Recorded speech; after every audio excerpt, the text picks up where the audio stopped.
បាទសូមអបអរសាទរដល់បេក្ខជនយើងដែលបានទទួលនៅវីសាពីប្រទេសកាណាដាដើម្បីទៅសិក្សាថ្នាក់អនុបណ្ឌិតនៅទីនោះបាទកម្មវិធីទៅសិក្សាថ្នាក់អនុបណ្ឌិតដែលខ្ញុំបានផ្សព្វផ្សាយនេះគឺសម្រាប់បងប្អូនដែលមានបំណងបាទចង់ទៅរៀនបន្តថ្នាក់អនុបណ្ឌិតហើយទទួលបានសិទ្ធិរស់នៅតែម្ដងបាទគឺកម្មវិធីនេះគឺបងប្អូនអាចទៅជាលក្ខណៈគ្រួសារបានមានប្តីប្រពន្ធហើយនិងកូនបាទហើយកូនអាយុក្នុងបន្ទុកកូនអាយុក្រោម21ឆ្នាំ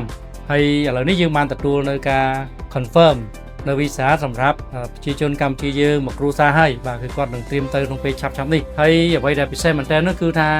ការរៀបចំឯកសាររបស់គាត់នឹងគឺលឿនមែនតើលឿនលើសការរំពឹងទុកទៀតយើងចាប់ដើមរៀបចំរហូតដល់ថ្ងៃបាន confirm វីសាត្រឹមតែ3ខែ3ថ្ងៃតែប៉ុណ្ណោះបាទដែលជាទូទៅយើងប្រើពេល4ទៅ6ខែបាទអញ្ចឹងកម្មវិធីនេះគឺល្អមែនតើសម្រាប់បងប្អូនដែលចង់ទៅរៀននៅថ្នាក់អនុបណ្ឌិតនៅកាណាដាហ្នឹងដោយថាពេលទៅដល់នោះគឺគ្រួសាររបស់អ្នករៀនហ្នឹងគឺគាត់អាចធ្វើការរកលុយបានហើយបើគាត់មានកូនគាត់រៀននៅទីនោះគឺ free រហូតដល់ថ្នាក់ទី12អញ្ចឹងគឺធ្វើឲ្យគាត់បានចំណេញច្រើនចំណេញទី1គាត់អាចយកលុយដែលគាត់បង់ថ្លៃកូនគាត់រៀននៅ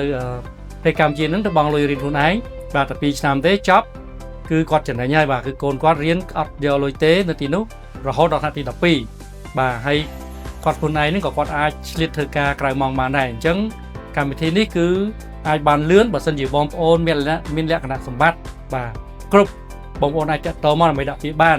លក្ខណៈសម្បត្តិនោះមានន័យខ្លះគឺទី1បងប្អូនត្រូវមានអាយុយ៉ាងច្រើនត្រឹម40ឆ្នាំមានសញ្ញាបត្រថ្នាក់បរិញ្ញាបត្រដែលមានបន្ទុក GPA 3 ចុចឡើងហើយកម្រិតភាសាអង់គ្លេសទៅតាមសាលាបាទអញ្ចឹងបើសិនជាបងប្អូនចង់បានព័ត៌មានលម្អិតបន្ថែមទៀតបងប្អូនអាចតាក់ទងមកខ្ញុំបានផ្ទាល់បានបាទសូមអរគុណ